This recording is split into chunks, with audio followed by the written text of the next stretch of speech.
Tonight, Wild Root Cream Oil, the lanolin-enriched hair tonic that keeps hair well-groomed all day.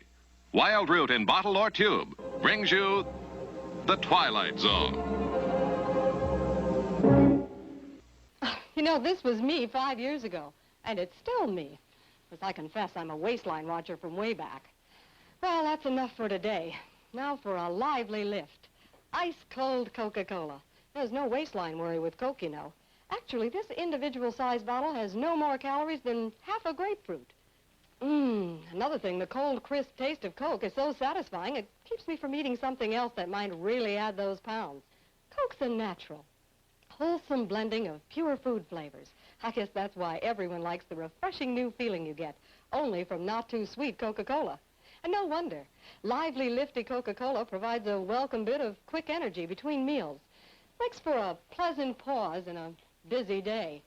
Oh, and remember, Coke is low in calories, too. Say, now, don't you get any thinner.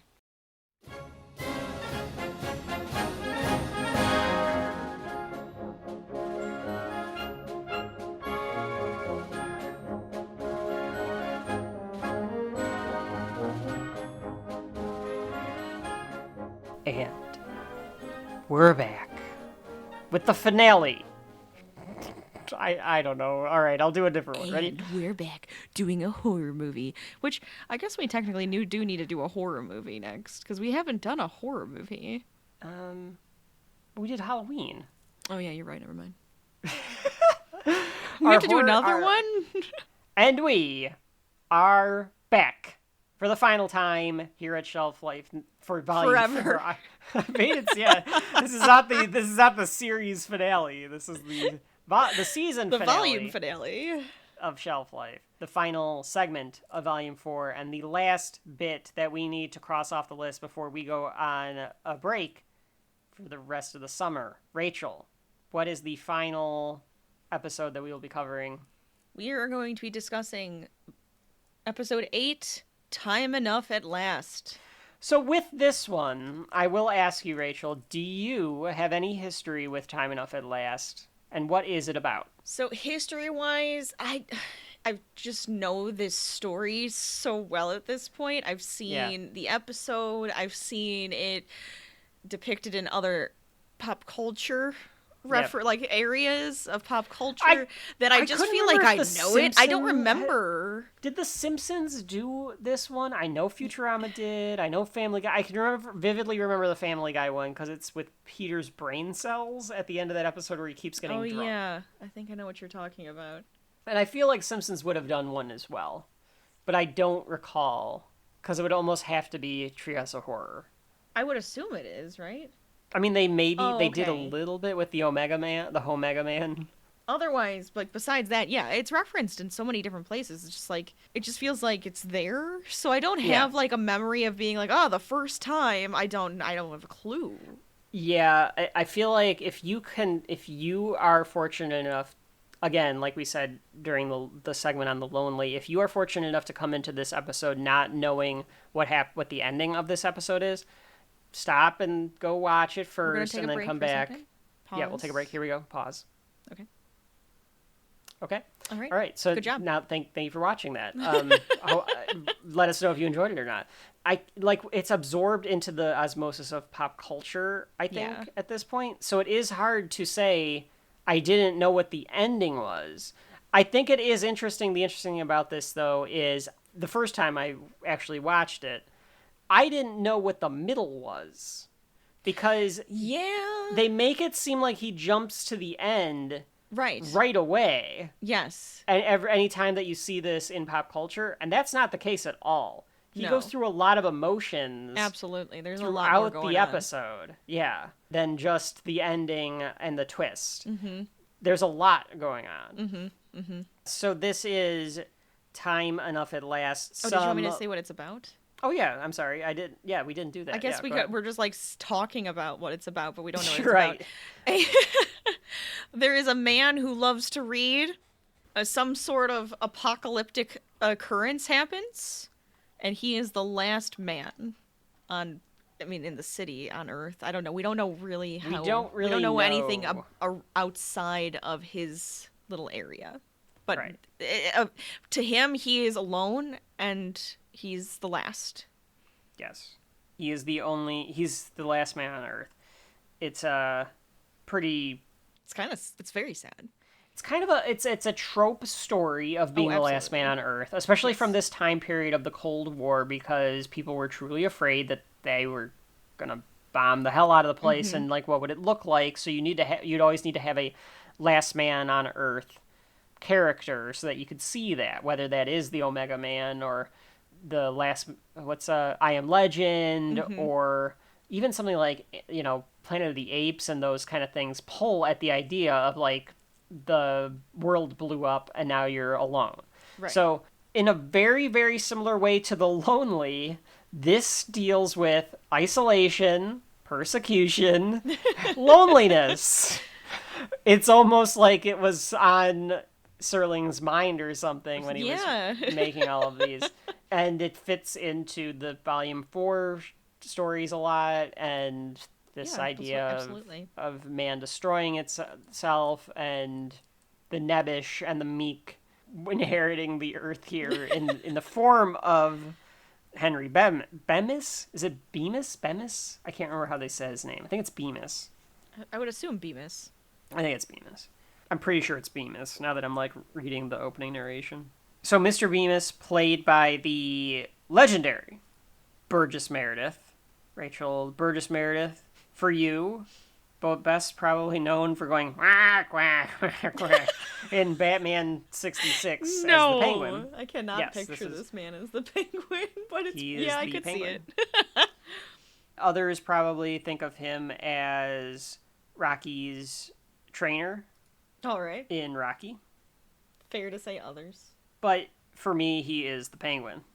And I think he is Bemis. Yes, and for a lot of people, he is Bemis, and I think that he did this really. I mean, Burgess Meredith was already known as being this great actor. I kind of feel like he was in Of Mice and Men and stuff. I kind of feel like this helped push the Twilight Zone into this like different stratosphere, that like Burgess Meredith is taking this and making this character, because he's a very fleshed out character. He's a caricature, but he's also got a lot of qualities that I think that would endear him to an audience in 1959 for sure, but it could still endear him now to an audience, if that makes any sense. But yes, Burgess Meredith in this as Henry Bemis. There's a lot of stuff written about this episode. There's a lot of things on this episode that people have said over time. A poll once asked readers of Twilight Zone magazine. I don't know what year this was in. I'm just reading this off of an article from something that was written in 2007, maybe? That's when this article said, anyway. Which episode of the series is remembered the most? Time Enough at Last was the most frequent response, with To Serve Man coming in a distant second. In the TV Guide's 100 Most Memorable Moments on Television, Time Enough at Last was ranked number 25. In an interview, Serling cited Time Enough at Last as one of his two favorites from the series, the other being The Invaders. The glasses from Henry Bemis are on display in the Twilight Zone Tower of Terror. I don't think that... are there any Tower of Terrors left? There might be one in Florida. Is. Yeah, I think there's one in Florida still there, right? Yeah, I think that's right.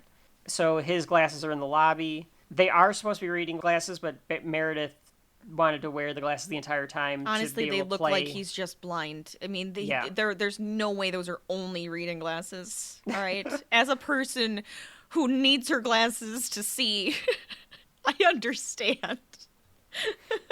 As much as people may say they remember it, as much as people say, oh yeah, that one's got to be the favorite or whatever, that's not the question, and those opinions don't matter, because this, here at Shelf Life, is the opinion that matters. This is the truth about Time Enough at Last. The question of whether or not it deserves a place on your shelf is about to be answered. Let's get right into it, Rachel.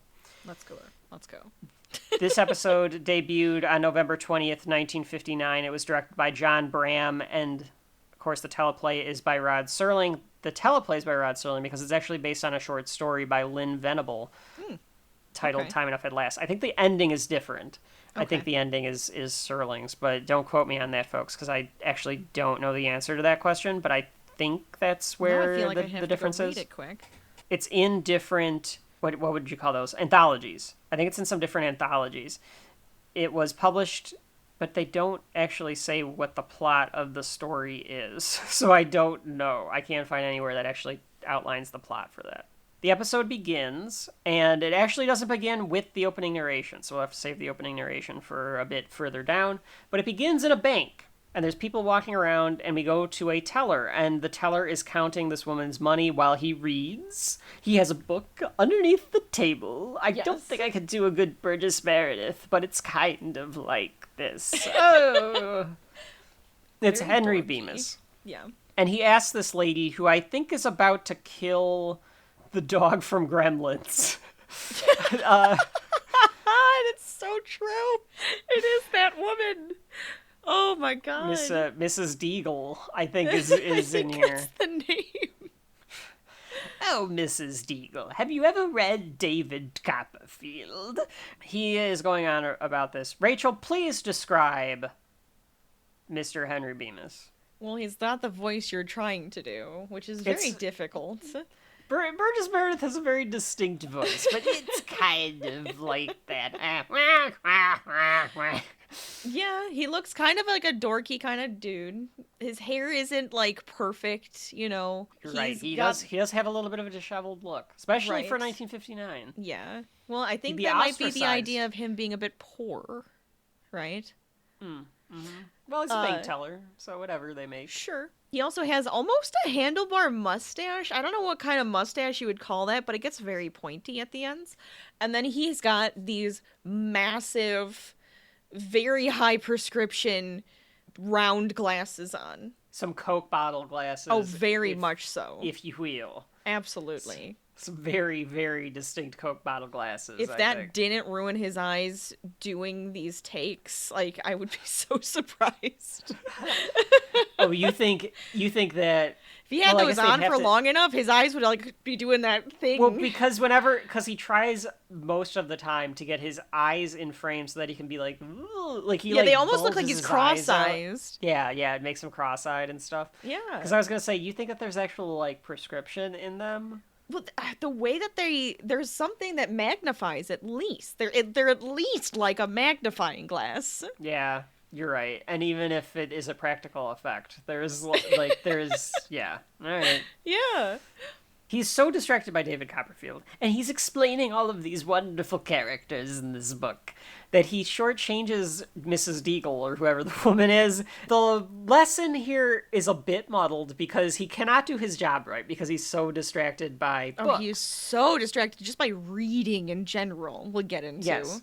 He wants to just read. He wants to, which you can take multiple ways. It's either like, okay, bud, like, that's great that you're reading, but that should be for hobby time. Or it could be that this is a world where everyone hates reading and he is this out-of-place intellectual, much like Rod Serling. Yes. Or it could be that people are wasting their time, because time is a big thing with this episode as well. Absolutely. And instead of doing something like expanding their minds through books or even television or whatever, or through art, I guess we should say, not content, art. Think more art. I think what we probably do is probably consider more content, but we're trying to break down art, so I'm hoping that adds value to the art in some way, shape, or form. I would hope so. As opposed to content like a fucking trailer reaction or... Well, I was thinking more so... TikTok type stuff. Yeah, I was thinking more so... What is it called? The crap that is on TV? Reality TV. I was thinking more so reality TV. Like that kind of crap. Even that, you could consider some of that art. Absolutely not. There's which one? What would right now? You tell me which one's art. You talking about The Bachelor? Is that art to you? No. Okay, because but that kind of bad shit. Bad art is still art. If there's That's some not sort art. of... Where's the art? It's just a bunch of idiots being manipulated in a room together. Because you could go through it and you could analyze it in some way of the human condition. You could get some sort of human those condition. people are not the general Spots out public. of I it. can tell you that too. So that is not even an experiment. But I'm saying, like, compared to, like, a prank on fucking TikTok That's or also YouTube. garbage. Like, to me, that's more content. There's no heart put into it. It's entertainment. Yeah. People would call all of that entertainment still. And I think that's probably a better word. I don't like the word content because I think it dismisses the idea of art and it makes it so that it's all just one big bundle. And I think entertainment is probably a better term for that. And there's art in entertainment, if that fits better. But there's not always art in entertainment. I think there's always entertainment within art, but I don't think there's always art in entertainment. Well, whatever. I say it backwards. I'm just saying it that way. I'm just going to say it that way. I don't know what you think, but I mean, like I was saying, there's a lot of garbage out there. But to me, I'm just saying, like, that, to me, that's, like, bad art. But I get your point. But that's just reality stuff, just to me, isn't art at all. I don't it's like not even it. a bad experiment. I don't like it. Doesn't even make any sense. Anyway. So she doesn't get the right amount of change back, so she ends up walking away because he's like, "Oh, I'm so sorry. I thought that I counted it right, but apparently I was wrong." He doesn't even notice that she walks away because he starts saying like, "And then there's this other character." Yeah, and he was like describing the book to her. Yeah, that's what he was doing this whole time. He's doing his own podcast. She walks away and he doesn't notice, and then the little bit here of knowing that he's a man who hates that the world won't let him enjoy reading, and this world hates books. That is the crux of his life. His boss comes by and asks him to come to his office. A Walt Disney-looking man. Yes. This guy. Very Wasn't much he? so. Very, very much so, yes.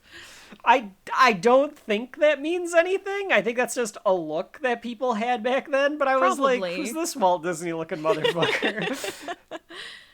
And then as they go into the president of the bank's office, we get the opening narration. I'll do this one, Rachel, so you can do the closing, since you did the opening last time. Witness Mr. Henry Bemis, a charter member in the fraternity of dreamers. A bookish little man whose passion is the printed page, but who is conspired against by a bank president and a wife and a world full of tongue cluckers and the unrelenting hands of a clock. But in just a moment, Mr. Bemis will enter a world without bank presidents, or wives, or clocks, or anything else. He'll have a world all to himself, without anyone. So they haven't even said the thing about the wife yet, but you already get the idea of he doesn't have enough time to be able to do all the things that society is asking him to do, including his boss and his wife, and read. And there is this idea of not having enough time to be able to do it. Right, and get to enjoy something that you like to do. He doesn't get to do that. And that is the worst part about the way that we've built it's life awful. up. It's horrendous. horrendous. You don't have enough time for the things that you enjoy all the time. That is a lesson I think that is part of this as well. So instead of getting to enjoy life, you're just constantly working. Like, they never really get on that. Like, this is more about solitude and isolation. I don't think they realized they did it. It's one of those again. I don't think they realized it, but that's actually another thing that they're saying with this one. Yeah. These people are, like, holding you down from being able to do something that you enjoy because... Right. And they're forcing you to do other things, or you're just constantly working and that's all you have. Right. Right. Yeah. And you just have to keep doing that no matter what. But it's definitely there. There's definitely commentary on that, even if, like you're saying, it's in the background or wasn't meant to be commentary. We go into the intentional. It was not intentional, yes. An inadvertent commentary on the status of leisure time. Yes. It also makes sense that there would be some commentary on that because of how progressive Serling was. I don't know how pro-union he was. I don't know if we got into any of that, but that same idea of, like, why are we working 15 hours a day? Shouldn't we be having some time for ourselves? Actually so I can enjoying life. Fucking read? Yeah. So... when we come back in, we go into the office kind of oddly. We go through the sign on the door. It like fades to black and then zooms in on president. Yeah. Like, okay. Which would have been coming back from commercial, but that still seems weird that you do that. And the bank president talks in a very formal manner. I think this is intentional because I think he talks in a manner that is supposed to be very business-like. That is very... He isn't treating Bemis like an individual or like a person. He's treating him almost like a tool to get work done. Right. I think and that's think why I can he's see that. Absolutely. That's why he talks in that particular manner, where he's talking about like, I don't remember exactly what it is, but it's like how a bank teller would know what they're doing and it's like, an employee has to foresee this and that and this and that, and it is very prescriptive. It almost comes off very prescriptive. Mm-hmm. And within this organization and all of that kind of stuff too. Yeah. And he says, "You're not really a bank teller, are you, Mr. Bemis? No, you're a reader." That's an interesting... Well, because I think in this universe, people look down on reading. Like, I do think that's... I think that's what part it is. of it. Yeah. He sees him going to the vault during the lunch hour, and he goes to sit. Bemis does, because he's like, well, I'm going to sit, and I'm like, going to make a point, and the president doesn't like completely tell him to stop, but he's like, like, don't sit down. You're not allowed to sit down. Yeah. Right. And he tells him to stop. This is going to take long. Yeah. He tells him to stop reading, or you won't be able to stay, and you'll be able to read in the park all you want because you won't have a job, if you get my drift. Yep. So he's like, don't read here or we'll fire you. Now, first of all, Mr. Bank President Walt Disney, it's his lunch hour. You can tell him he can't read in the vault. He has to go outside to read. Right. But I don't think you can tell him he can't read during his lunch hour. True. During the lunch hour. Now, he did walk upon him reading while actually working with a customer. Which you probably can't could yell at him about that one. That's a little, that's too much because you're not paying attention I'm not going to defend Bemis in this situation. No. But yeah, screw you. That's his lunch hour. Whatever he wants to do on it, that's his choice. Goddamn right. This is fucking America. I can do it in my lunch hour what I want. If I want to read David Copperfield, I can. If I want to scroll through my phone and look at pornography, I can. And you can't tell me what to do, Mr. President of the bank. If I want to go to McDonald's and eat my weight in fucking hamburgers, I can do that. Yep. You could. I don't do any of those things, by the way. I edit, for the most part, or go for a walk. Read, edit, walk, crochet. Yeah. Mm-hmm. Good breaks. He tells the president that he really needs to be able to read because his wife won't let him read at home. Screw this wife, then. Why are you married to her? So bizarre. She hides the magazines and papers from him. He's gotten so desperate that he reads the labels on condiments, and Burgess Meredith sells these lines pretty well. Oh, yeah. Then he goes, I can't even use ketchup anymore. It's just that my wife won't let me read at home. See, when I get home at night and try to pick up a newspaper, she yanks it out of my hand. And then after dinner, if I try to find a magazine, she hides them. Well, I got so desperate that I found myself trying to read the labels on the condiment bottles on the table. Now, she won't even let me use the ketchup. And the boss says, well, you know what I think that means, Mr. Bemis? That your wife is quite the bright woman, because he thinks that books are stupid and dumb. It's such like a... It is such very like an weird anti-intellectualism. I think that's what it is. I think it is all anti-intellectualism. It definitely is there again, and I think it's more blatant that there is some... It could have been even more exploited even more if they expanded the episode a bit, of having it where he's reading all of these warning signs in the papers and stuff. Yes. And no one else is, because they think that reading is for reading. There's got to be some 50s term for it. I can't think of anything.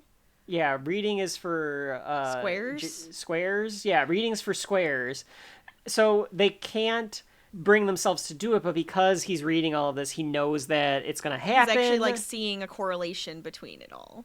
Yeah. Or he's prepared for it. That would be different, because then it wouldn't be an accident that he's the last man on Earth. Right. So that would change that factor of it. But I could see that, if they wanted to pronounce that a little more. They could probably still make it accidental, but he's just reading into it, and he's trying to talk to people about it, and he's just, and then he still goes to the bank vault. Yeah. Right. Yeah. That almost makes me think of, Don't Look Up. How that whole thing goes. Don't Look Up is a little too on the nose. Well, that's very on the nose. But that's the first thing that came to mind, was that idea.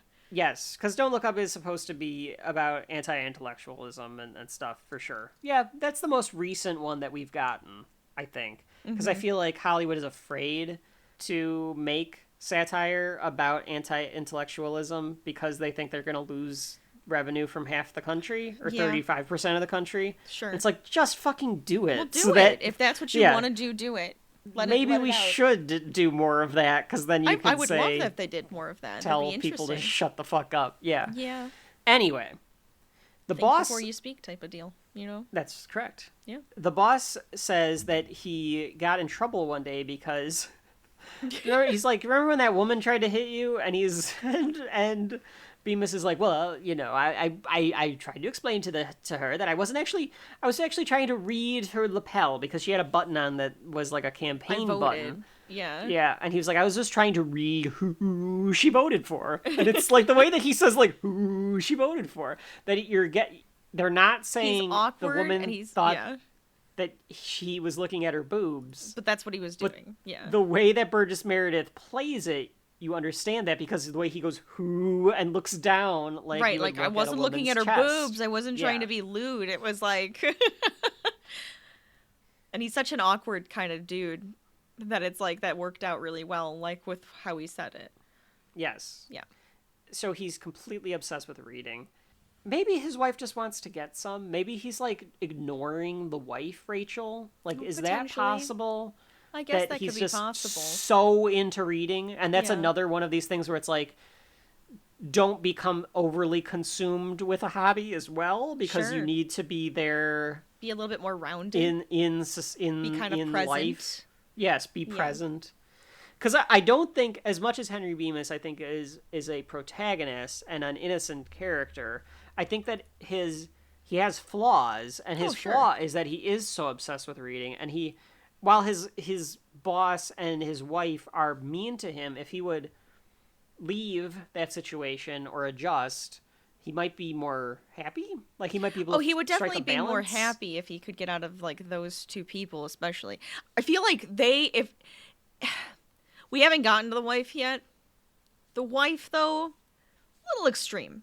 Yes. All right? Quite. Like, there's different ways to just be like, I'd like a little bit more attention. Like, I would like to go do things I like to do. You always want to read. Can we do some other stuff? Like, right. There's definitely different ways to do this. And she just looks like a, yes. like, I mean, just like very one of those women that's like, you know. One of those women. Well, you know what I mean? Like, you can tell she's like uptight, like, mean. There's words. Yeah, she's mean. There's words. She's just a mean person. Bemis goes to leave, but is distracted by a newspaper before he gets admonished again. Which is like, ridiculous. Yeah. He just needs to get a job as an editor or something. Go for work like at the library. a paper. Or he could be an editor. He could be an editor editor for books. Yeah, just that would be the something perfect with books. job for him. But you're right. He just needs to go become like a librarian or something, which I know requires skill. Like, he can't just go do that. He might have been able to in 1959. Yeah, I have a feeling back then maybe. But, like, he would be able to help people, like, find stuff, especially if he's read every goddamn book in, like, the library. Like, he's probably would be like, oh, I know exactly what you need type of deal. Yeah. He'd be very helpful. Otherwise, become an editor, become a reviewer. Yes. This guy, in this day and age, he'd have a TikTok and a YouTube channel where he reviews books that he reads all the time. Oh, yeah. I don't know if he'd be making money off of it, but he definitely would have one. He would have it, yeah. And he'd have a community that he'd be able to... Oh, that's true. He probably would have a backbone that would appreciate community. it. That's how we would find him. But that's the modern That's the modern version. Yes. Where it's the same exact story, but he has this online community that he talks to, and then the same thing happens, and now he doesn't have that, so then he goes crazy trying to replicate it, like, fake it almost or something. I don't know. There's something there. There's something there. Mm-hmm. You could redo it. But is he just like talking to all the raccoons that were saved because they were like, so he has them all like lined up. I've lined up all of you here today to talk about David Copperfield. Exactly what I was thinking. That is some great insight there. Rocket. I can't think of another name for a raccoon. stripes. I don't know. Like, I'm just... Bandit decided to pick Gone Girl this month. He just puts books in front of each one of them. He has his own little book club of, like, just rats and raccoons and, like, animals that, like, lived through it. This month we'll be discussing Frankenstein. Oh, this is one of my favorites. Randall the Rat picked it out. Randall, can you... That scamp loves his horrors. Can you please begin reading chapter 5 for us? Oh, how delightful. At home, the wife shrills for him, like literally shrills for him. Yes. And that's the first thing you get from this wife. Yes. And then yanks a paper out of his hands. Yes. Just to be a bitch. Like, the whole idea is that she is the worst human being you could possibly imagine. Like, you hate this person. You just kind of hate her automatically, yeah. The wife yells at him, saying he is sacrificing the art of conversation by doing this. That they don't talk. Which, again, is like, is it just that they don't talk? But is it like, or is okay, he just I don't not talk actually because like her anymore? I don't like you. Yeah. That's what it feels like. Why did you marry her? Well, you know, they maybe they've been married for a while. Oh, that's and they've true. just lost the spark. And that could be it. And it's They have the nothing 50s. to talk about. He wants to talk about books, and she just, I don't know what she wants to talk about. He would have been 52-ish at this point, so it's not like he's a young man, so they're not young. They don't have anything to talk about except for the books, and the wife doesn't like books, so what do they have to talk about? This is a couple that should have been divorced. Oh, That yeah, is probably. very, very clear. Yeah, I would say so. And she says something about, like, no husband of mine is going to be some bookworm or whatever she says. Henry goes, what, how many husbands do you got? You only got me. Like, is kind of I don't know if funny. he's trying to be cute or I think something. he is. I feel like he is because he giggles when he says it. Yeah. That's He's like, fair. oh, but that's kind of funny because it sounds like you're like acting like you have more than one husband. Like, haha. She says that they're going to play cards tonight at the neighbors, and Henry doesn't want to do it. And look, this is not just because he's nebbish. This is because who the fuck would want to go do this with these people that you don't I like? just want to stay home. He's just an introvert, you know? Yeah, he's completely introverted. He's fine. So he might be a little socially awkward, but he's also just like, I just want to stay home and read. I mean, he does get punished for being antisocial and being Oh, absolutely. introverted, for sure. Yes. But he just likes he likes his solitude. As think I he have does. stated, Rachel, I think you put it in the trailer for Volume 4. I have no problems being alone. That's right. I can find things to do. I can be Henry Bemis. If I can find clean water and food, I would get along for a bit. Probably better than the average person if I can find clean water, food, and a generator. I can probably get along for a bit.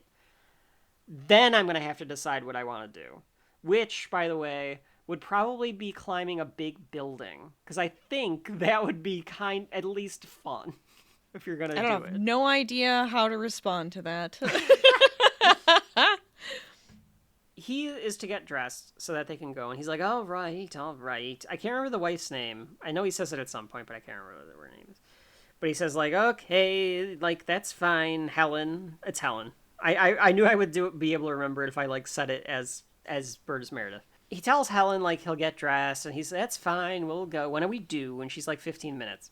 So she leaves the room, and he waits a beat before looking for a stash of books, like a fucking alcoholic. Yes. He underneath like hides the couch them. cushions. Yeah, like booze. Like he would hide booze. Right. It's But an that's obsession. so sad, too. That's so sad that he has to That he hide can't his have books. them. Yeah, Yes. yeah. Like, this is not... It's not like he has a hobby that is, like, He's not an like issue. He's not He's like not a gambling addict. Exactly We the both one feel that I same thought way. of. Yeah. Yeah. Like, this isn't something where you have to, like, pry this away or, like, make this... Or even, like, coffee, and it's like, no, he has too much coffee or he eats too much junk food or something. It's a fucking Right. book. It's not... Yes. He just wants to read. And this Right. world is so mean to this man. Mm-hmm. Which, again, is the point. That is the allegory, I suppose, or the fable here. just this world won't let this man do something that is innocent to do because it believes that you should be doing this instead or whatever. Right. Yes. They have it built out for you, what you have to be. He puts the book in his jacket pocket and he joins the wife. And the wife's like, what do you got there, Henry? Oh, she knew. Yeah. She was knew. ready for this. Well, she was, because she reaches in and pulls out a book, and he's like, how did that get there? I didn't have the coat on, so... And it's a book of modern poetry. And she asks if he'd like to read her some. And he's like, are you serious? He gets so... This is upsetting to me. He gets so excited. He's like, you actually want to participate in something I enjoy. And he goes, I would love to read you wrote poetry. It would be romantic. It would be fun. Yes. Flip the genders on this, and this would be very, very illustrative of abuse. It's like, horrible. This wife is an abusive spouse. Oh, absolutely. Completely. Absolutely. This is so upsetting. Burgess Meredith he does this a couple of times in this story where he lists off a bunch of things. Yes. Book related. So he lists off a bunch of poets. And then he's like, oh, there's so many wonderful things we can talk about. And he realizes that she marked up the whole book so he can't do it. Just like scribbles on every single page. This woman is insane. That is so just psychotic. It's unhinged. Who does that? This is what it is. It's absolutely unhinged. And if it is supposed to be an allegory and she's for smiling this whole time like a like a crime lord, like I'm like a crime lord. I don't know. I couldn't think of the word. Like, this is the Fahrenheit 451 universe, and they've banned books. That's what it feels like. If this is even supposed to be an allegory for like a worse habit, and it is supposed to be like booze or something, this is still insane. This is not how you get someone help. No. That would be even funnier, though, if there was a scene where she's like, Henry, we can't... Your family misses you. You need to come back to us. That would make more sense. Well, that would make him more of a that would make him more complicated. But it would make him more complicated, but it would make a bit more sense. Like, I feel like too much on the edge of not Cadwallader. What was the other guy's name? Bedwetter or whatever his name was. Bedecker. Well, he had nothing for him. This guy's at least, like, you know, kind of like, oh, he's a little, like, he's trying to be nice. He just wants his time to read. But it would also, like, it would just show, like, okay, you are making this more of an addiction.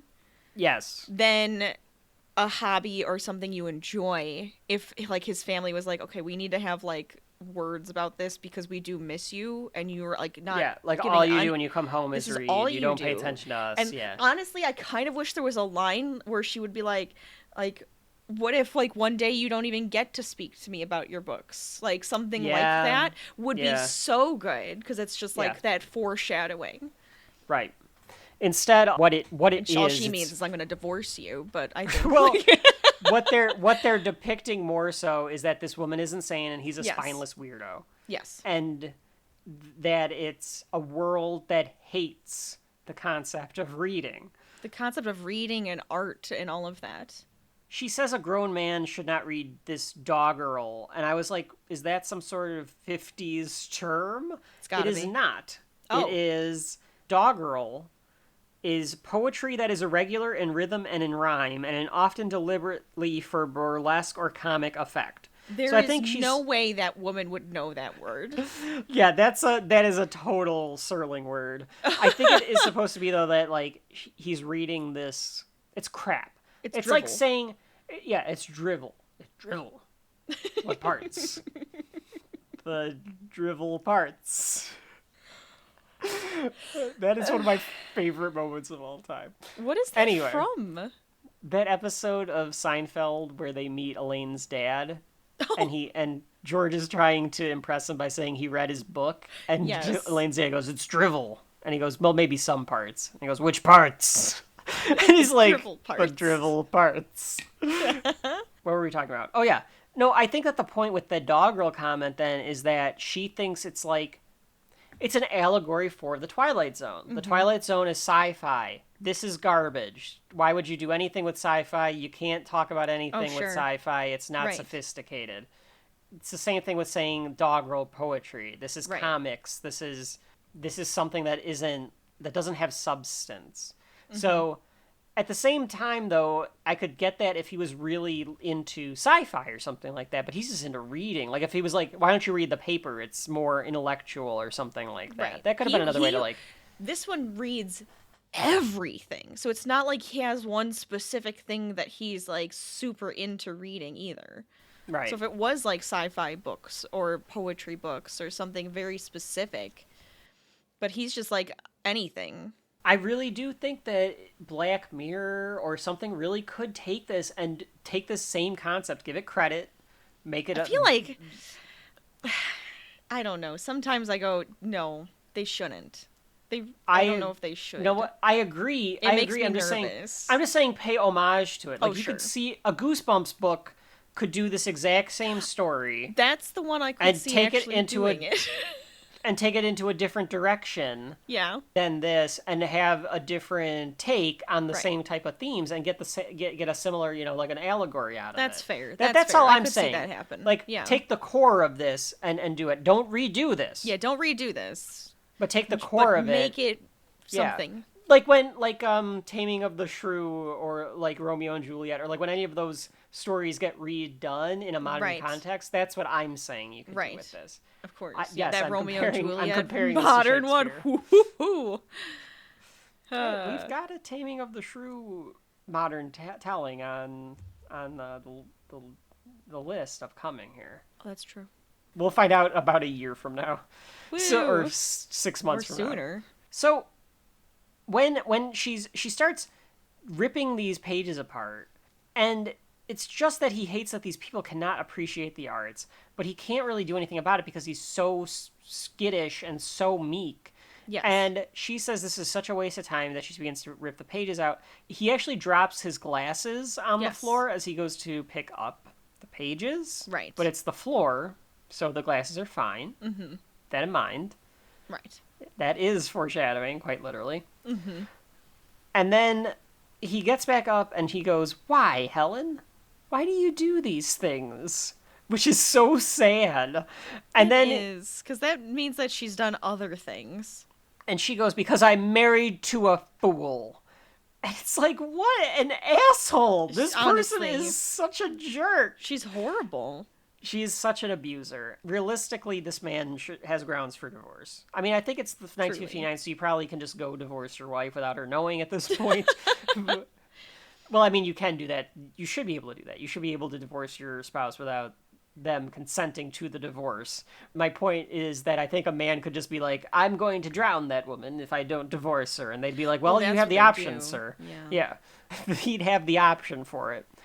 Yeah, the option to drown her. Yeah, absolutely. Yeah, that's what I'm saying. Yeah. He cleans up all the papers. In 1959, probably. But a decade later, he probably lost that. But at that time. He cleans up the papers and laments. The next day at work, forgetting or uncaring about what the boss told him, he heads to the vault to read for lunch. Yes. He does it sneakily, though. He realizes he's not supposed to do it. Looks back and forth as he walks down the stairs into the vault section, and no one's there, so he gets in and he reads. And he reads pleasantly in the vault. He's eating his lunch, and then he reads the paper. And he picks up the paper, and it warns of an H-bomb's ability to destroy the Earth. This is, of course, in the middle of the Cold War. This is the height of the Cold War when Russia was or the Soviet Union was at its highest powers, so it had the ability to strike fear around the world that if the U.S. and Russia went to war, the world would blow up. Right. Which is all over the Twilight Zone. It's literally every other episode has something about that. Of course. The watch suddenly... Well, actually, first what happens is this page flips, and then the watch that he has, because he has like this little like pocket watch, so he can know when his lunch break's going to be over. Mm-hmm. Yeah. So there's clocks all over this episode. Of course. The watch breaks. Yes. And then this huge explosion happens. And everything is like rumbling and jarring. And tries to get up, but then he falls back down. The audio commentary on this one is done by this guy that wrote the Twilight Zone Compendium or something like that. I can't remember the name of it exactly. He said that the set, they actually had on hydraulics so that it literally shook. Oh, wow. Okay. And I was like, why didn't you... But you can't really tell the difference between the camera shaking and then, like, them actually shaking it. But maybe more so for his acting? Probably. Yeah. Probably for his acting. And probably... It's probably one of those things where it's like, well, you might not know that, but your brain does. So if they didn't do it that way, it would look worse. You could tell the difference between this jarring in the background and jarring in front of you. Yeah. I thought it was a pretty good effect. And like you said, he does pass out on the ground when it's over. His glasses don't break, but I guess that's because they're so thick. Like, why did the watch break, but not the glasses? And I'm guessing that's just because the watch had way less thick That's an interesting thought. Glass. Yeah, usually they have some thin glass on those. I never even thought about that. Yeah. That it would be, that's why the glass broke. Okay. He gets up, he awakens, and he's stumbling around, and he finds the vault door, and he pushes it open. A fairly good effect here, he puts the glasses on, and you get his point of view, so it's all blurry, and you can't see anything, and then he puts the glasses on, and there's just destruction everywhere. That is how I see, by the way. That blur that he saw, blobs... I understood that. Close? I felt for that man. Oh, absolutely. Oh, interesting. You want to know something about me, Kevin? That's how close. Oh, all right. For those at home, Rachel has her hand almost touching her nose. So it's not that close. Maybe it was. I can get by without my glasses on. I can't. I mean, I could, but I can't. Yeah, I can get by, but I can't. I definitely can't read anything from afar, and only see shapes. Like I can't see like expressions and stuff. I'm like people's faces if they're farther away, but I can definitely like walk around and stuff and be fine. He goes out and it is eerily quiet, and there is no score at this part, and the score has been like more uplifting before this probably. Yeah. I don't know how to describe it, but it hasn't been the eerie Twilight Zone score, because I don't think like imagine watching this for the first time, you would not have known this is where it was going. Right. I think that's the idea. They wanted you to really feel like, oh my god, this is what happens. Yeah, like I don't know if you would have known where this is going, but like there's no indication until he picks up the newspaper that this is where this would be going. Parts of the structure are broken down as he walks through it. I first wrote, there's no dead bodies, though, but then you do see the boss's dead hand, so you do get a dead body. Mm-hmm. A radio or something goes off, and it turns out it was a recorder. His boss was dictating a memo for his secretary to write, and you see the dead hand, and you see the recorder, and then the recorder, like, sparks. Right, it pops. Yeah. Yeah. He exits that room, and he keeps moving along in this eerie silence, and he's inspecting everything. And he makes it outside. I feel like there should be more fires and smoke. Well, in reality, there would be fires, there would be smoke, and he'd be dead in about 2 minutes from radioactive. Yeah, because he came out way too soon. Poisoning, yeah. He would curl on the sidewalk. Well, I guess he was passed out for a while. He could have been passed out till like the next day, even. We don't know. That's true. And I mean, I think that people overestimate how long the radiation would last, depending on which kind of bomb it is, and like you're supposed to overestimate exposed it would be. Well, no, I know, but like it would only be like a couple of weeks. You could probably get away with it, right? I think you can get away with coming out for a specific amount of time. Then you don't want to be like out in it for long. You don't want to be exposed to it for too long. So I guess like if you were hiding in a bunker and you're like, okay, we got to move and get the hell out of here to like the next safe zone. Like then at that point, it's probably okay for you to come out just to get away. If it's one bomb. If it's something where it's like a wasteland, like bombs have gone off and it's just like crazy. I guess like the then you're whole area could just be permeated. Yeah. Yeah, you're probably gonna have to wait at least a couple months. you have to take at least like I mean, it could be years or something. Like I mean, if it's like Chernobyl disaster where it's like you cannot be in that area. Oh yeah, because of it. Like that land is unusable, so you can't even be there. That kind of thing is, the worst because it's just in the ground. Oh yeah, think about everything is contaminated. Vegetation, water, everything. I think that the crux that you have to put this on is that whatever bomb was hit by the Soviets or the US or whatever, it is not one that... It's almost like one of those, like, bombs that I don't think exists, but one would that would do damage to living cells or something and minimal damage to others so that it doesn't actually permeate radiation.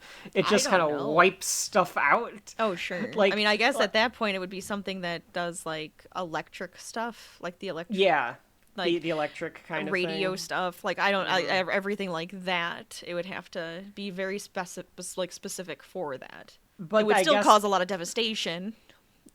But... Yes. But I guess it is supposed to be kind of... it's a fantasy. It's a world where this could happen. So as he walks through, it becomes kind of Where Is Everybody a bit, where it's just this man that is by himself and there's nothing else there. And Serling comes in with narration in the middle of the episode, and he says that the time crawls as he looks for a spark in the ashes of a dead world. And we get a montage of Bemis walking around. He walks around the town and he finds nothing. There's monuments to what was here but is no more. He shouts for his wife when he finds his home. He is able to walk back to his house, but it's of course gone. Dust and rubble. He does shout Helen. He does try to find her. Yeah.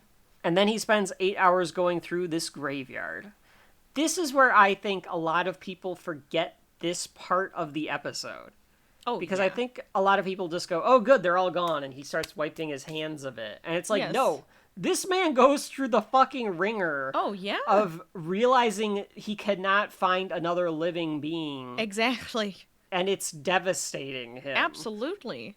And you see that with... And he's like, and why am I alive? Like, why do I get to live and everybody else around me is gone? Yes. So I think that makes it a lot more interesting than just what people remember, which I think is the ending, because it's someone that is losing hope and despair. And granted, there is part of a be careful what you wish for moment, because he just wanted to be alone to be able to read. And now he is alone, but now that he's alone, he is the only man alive. But at the same time, it is this devastation to him that even though he didn't like these people, he is alone. Yes. So Bemis talks out loud for us. He says that they're all dead. Everyone's dead except me. He posits that it was the vault that saved his life. And he says he's not sure he wants to be alive. Think if it is, though. Think if it is. I'm not at all sure that I want to be alive. Which, I mean, that's pretty heady for 1950s television, I would think. Absolutely. He finds a grocery store, and he starts packing food and sorting through food. So he's got his area where there's a bunch of food now. Right. And he says that there's enough food that will last for years. So they take care of that, because obviously, like I said, you need to find food and you need to find water. And they're food, just like, shelter, he's and got water. it. He's got it. Like, forget about that. He's got it. Who cares? Move on. Right. It's not the point. He decides to sleep on this dirty couch while smoking, mind you. Oh, of course. And outside in the middle of, like, this deserted wasteland. Well, he doesn't see, like, a place to go in. Where's he going to go in? To the vault. Very true. Very true. He could immediately just go back to the bank vault, yes. Because that was, like, fine. Yeah, that was fine. If you want to drag this dirty couch in or something that you can, like, a mattress or something, do that. But, like, especially because you don't know what else is out there. Yeah, you have no no idea sleeping what's out going on. on this couch while smoking a cigarette, mind you, set the couch on fire or something. I mean, he drops it, but he drops it into, like, the dirt, so it wasn't onto the actual reckless, fabric. But he's like, fucking cares. I don't think he cares, though. Like, yeah, if I, like, who cares if I, like, burn to death? Like, I don't think he cares. I don't fucking care. So he says that, is this really what it's going to be like every day, where I'm just going to be, like, sitting around eating and smoking and read the same half a newspaper over and over? And he says that the worst part is being alone. So I think he actually is learning a lesson here about, like, what am I supposed to do? Right. I jokingly wrote in my notes, sounds good to me, when he said that he'd have, that's all he will do. He wakes up the next morning, he looks for his glasses, because he had put the glasses on top of the couch that he slept on. It's good acting here, too, because he makes sure he needs the glasses He does the, where are they? I have to feel for them. Yes. Doing the old Velma. Yeah, look, I have done that. All right, so if that's how blind I am. I may have dropped my glasses, and then I have to be very careful. And like, oh, there they are. Oh, there they are. Very amusing. He sees a car, and this is where we get some of our honk porn. Yep, more honking. He tries to start it. The horn works, but he can't get it to run. Yes. Which means that he can't get out of this area, because if he were to travel, he would have to travel on foot. Oh, sure, yeah. And he's wearing 1950s attire, so he's wearing typical. terrible shoes and loafers. That's normal for all of them, though. They all go hiking like that and stuff. The other you guy think walked up like a mile and a half to get to his house. Like, that's true. That was walking distance for him. See? Yeah. So maybe. I guess so, but these people's feet have to just be in terrible shape. Maybe they're not actually as terrible as you think. Maybe they're really nice cobbled shoes. They're very comfortable. I don't know. You know what? I would be stuck in heels, just like we still are today. That's true. Yes. All right, now I have to look up fake sponsors of 1950s shoes and see like if a they're cobbler? somehow comfortable. These shoes are very comfortable. So comfortable that I can smoke this fine Cuban cigar at the same time that I get it shined. He starts losing it a bit, and he says he's in solitude and hasn't had much solitude. But now that he's in solitude, he's like, I don't know if I wanted this much solitude. Right. You know where he should have actually slept if he didn't want to sleep on that dirty couch was the car. Like, the car would have been a place to sleep. Like, there's so many better places to sleep than this. I mean, okay, look, you call it a dirty couch, but it's only dirty because something blew it up, all right? It's not like it's like an abandoned couch in like an alleyway. We don't know that. We don't know that, but my assumption is that it was a couch my that assumption got blown is it up. was in an apartment, yes. Maybe it was his couch. We don't know. So then, as he starts losing it and he starts talking to himself, he says that he can occupy his mind and his time by thinking of things or going over things. He has food, and that is fortunate.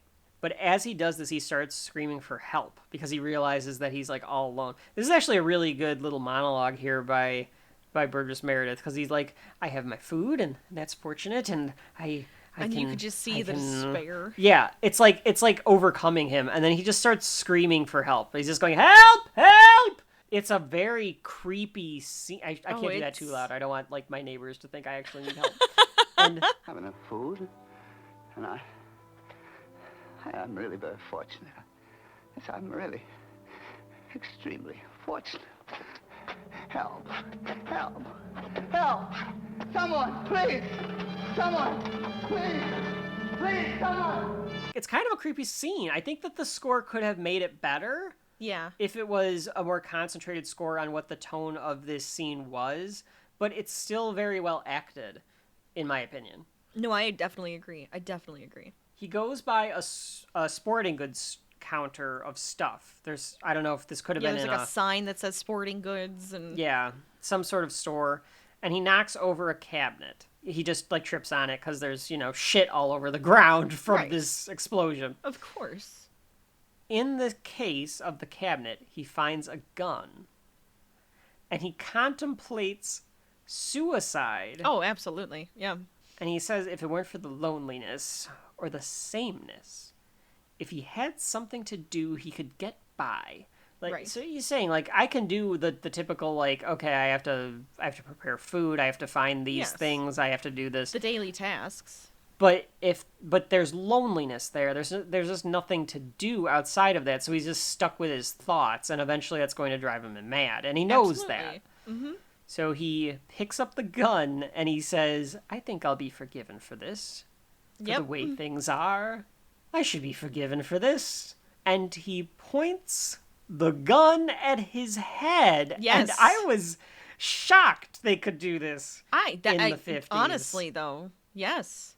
Because I really thought that would have very been like blatant. a censorship thing. Even in the commentary, they mentioned that Serling was very convincing. So even if the censors may have said, we're not sure about this, pointing the gun at the head, he could have convinced them that in this situation, by saying like he'll be forgiven and all this stuff, and Right. they make it very clear that it's not something that you should do, which you Right. shouldn't, but it's not something that course. you should do unless you're in the situation where you're the last man on Earth and you're going to go insane. So I guess he might have just been able to get away with it because he's Rod fucking Serling or something, and it's just like, I'm sorry, boys, but he's that damn good. Let the Just too man damn march. good. Not just talk about suicide, but he has a man, He a went to do well-known it. actor, point a gun to his head in this, Yes. on national television. Right.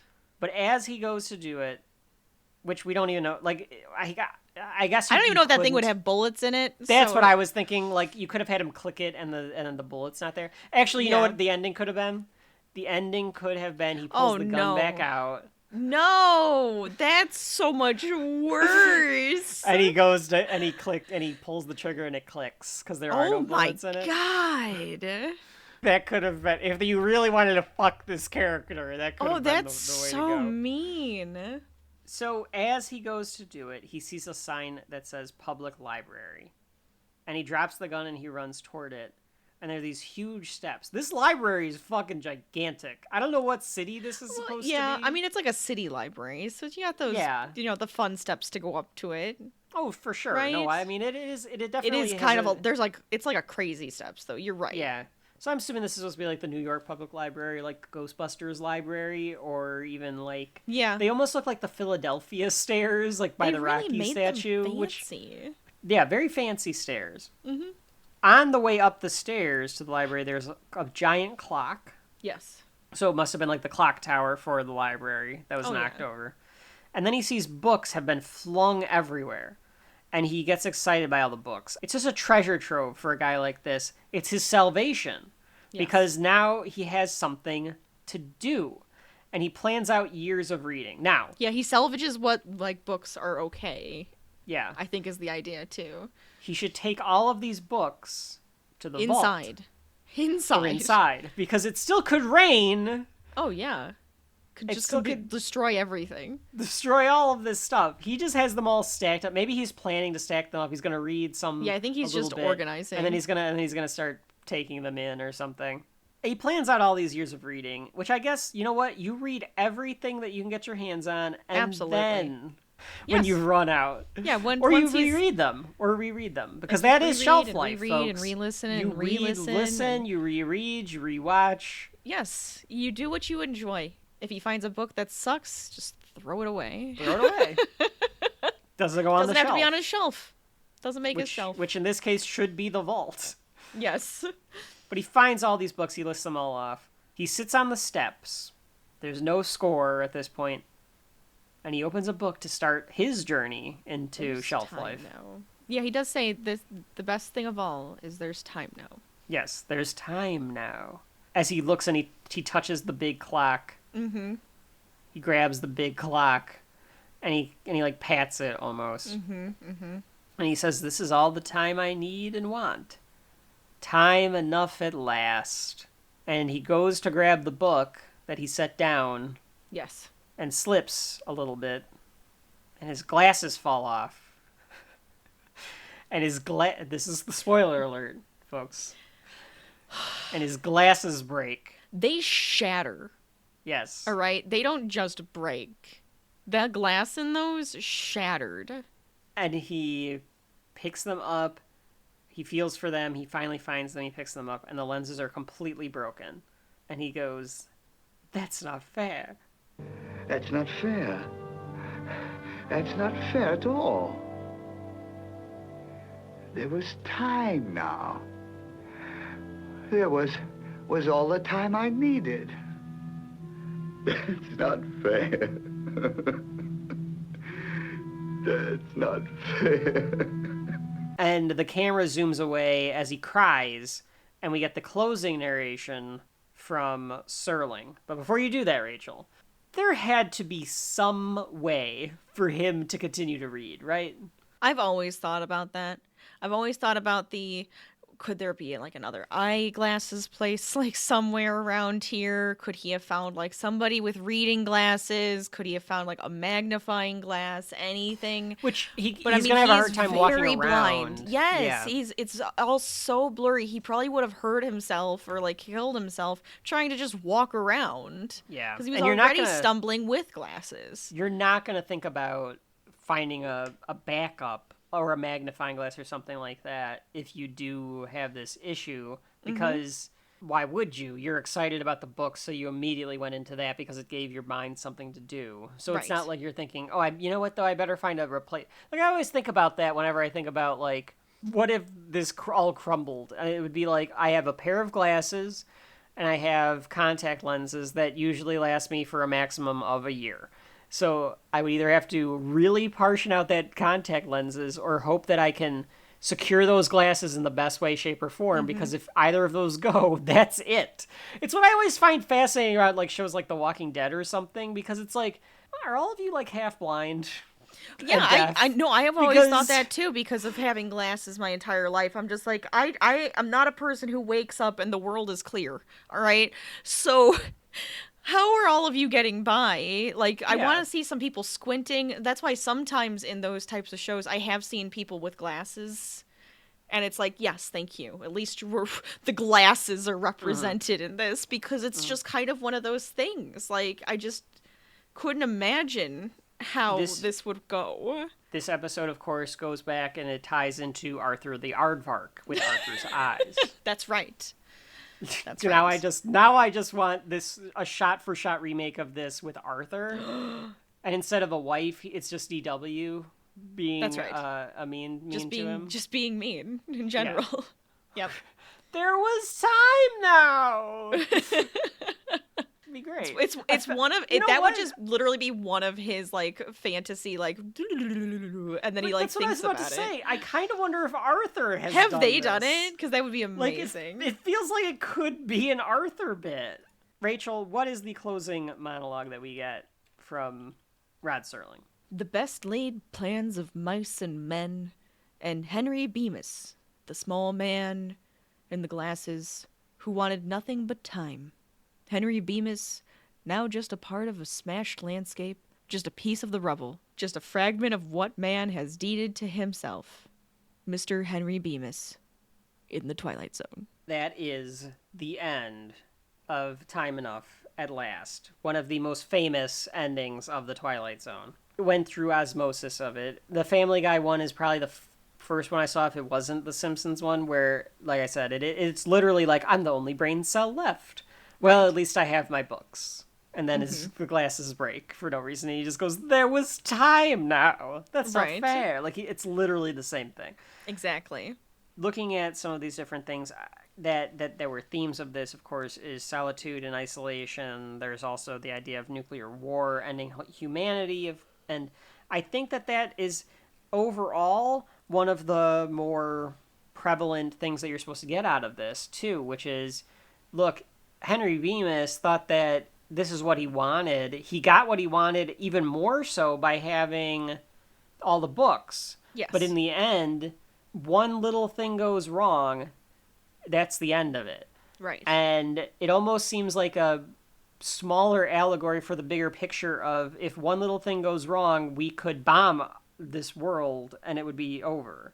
Right. So I think that there's actually, he's tying it back in, or the author, the original author, I don't know, because again, I've never read the thing, but if Lynn Venable's story did this, it's all tying it back into like this small guy gets what he wants, but in the end it really just turns out to be the worst thing, and it's again a cautionary tale of don't blow this fucking planet up, you Right. idiots. Yes. And it is, again, another one is dependence on technology, because if you took this into modern times and you were to get rid of the books, Yes. or you were to get rid of your Blu-rays or your DVDs, Right. and you didn't have the modern convenience of Wi-Fi and streaming and a structured society to be able to feed this entertainment and this Yes. art Yes. to you, you wouldn't have it, and you would have no way to get it. Right. And there's only one way, Rachel, to have it. There is. It's true. And that's to have a shelf. Physical media. And that, friends, is why Time Enough at Last is a main event on Shelf Life. Rachel, you want me to go first? You can go first. That's, I guess, we're going back and forth. It's your turn. It's your turn to tell us, Kevin, whether this belongs on your shelf. So we both talked about how we've seen this before. We've seen it multiple times. We knew the twist. We knew the ending. We knew the story. I think it still works when what happens to him at the end. It's such a wicked twist. What happens to him? Yes. It's such a cynical, mean thing to happen to this character. Yeah. I still understand that is the point. It's a Twilight Zone. They don't all end happily. A lot of them end in this very cautious, like, shit happens style. It's the cynical tone of Rod Serling. And I think that has proliferated into pop culture, into other anthologies. We said Goosebumps, but Goosebumps does the same thing. No matter how nice or bad the character is, some shit happens at the end. That's right. Tales from the Crypt little brother puts it. the damn mask back on. It's just the way it goes. Black Mirror does it. Tales from the Crypt would do it. All these anthology things that are parables or fables that go back to Twilight Zone, and then Twilight Zone, of course, is from Rod Serling growing up reading anthology series and science fiction and horror and stuff as well. Even like the Brothers Grimm, those stories. Brothers Grimm, yeah. It is a trope in the way that we tell stories. Is we want this and to learn something. We want to learn something. We want to be able to cautiously remember in our heads, but remember what happened to Henry Bemis. So that is interesting. You still feel bad when those glasses break. You still almost like want to pause it and not watch it because you know it's coming. Yeah. When the glasses break. I think he just had to find something that would work for him. I hope that he does, that he finds something that would work. Yeah. And that he's able to still live his life. It would be good. This is one of those episodes that is like the iconic story of science fiction and of that time period, about the Cold War, about reading, about anti-intellectualism, about all of this stuff. So it still resonates. The acting is great by Burgess Meredith, of course. And even the scenes of the creepy desertion in the wasteland, which I don't think a lot of people remember how much there is of that. Yes. And how much Bemis really starts to lose his mind. So I think all of that is very good. There were parts of this that we talked about, Rachel, where they could have taken it in different ways. It would have been interesting. They're much like The Lonely. Like we talked about how in both of these episodes, like, well, if they could have done this or they could have done that. But to me, that's just us breaking stuff down and saying, like, how could we even improve it? Or are there different alternative versions of this that you could do that could make this interesting in different ways? Right. Ultimately, for me, it is on the shelf. It definitely has shelf life because of the influence that has had, because it is still impactful, because it is a very, very good episode of television, in my opinion. I think this is a great little episode. It's something that, of course, I'm going to come back to. I don't think it loses its impact. It loses some after you've seen it once, but I don't think it really loses a ton of its impact. Yeah, so for me, shelf life, definitely. Rachel? So I agree that it's very influential, and that but it's not just influential for influential like sake. It's actually something that still works, and I think still works for today, and it still can be put to all of the different things that we've been talking about. And I mean, they could have easily been like, oh, when he fell over in the vault and there was just like something weird happened, he just, got a concussion and now he woke up and it all wasn't real, but he learned a lesson. Like, it could have been something like that. Yeah. And I think this is way more impactful, the way that they just stopped on it's broken. That's it. That hurts. You can just absolutely feel it, and knowing the story and knowing what was coming, I still felt it, and so that's to me it is actually very influential. So it is also on my shelf, and I would come back to this, and I love that there's so much influence on pop culture, so you see that all over the place. I do love that. I'm glad that this one has stuck around because it deserves to, in my opinion. In your humble opinion. In my humble opinion. Yes. In my honest truth of an opinion. Right. I'm glad that it's stuck around. Of course. So that is Time Enough at Last. Cross it off the list. It is on the shelf. How about that, Rachel? We did 4 Twilight Zone episodes here in the last subject of volume 4. 3 of the 4 made it onto the shelf. It's true. I truly thought all 4 were going to be on the shelf, but I've completely forgot that escape. I did not remember that escape clause was going to disappoint me in that way. I really did not.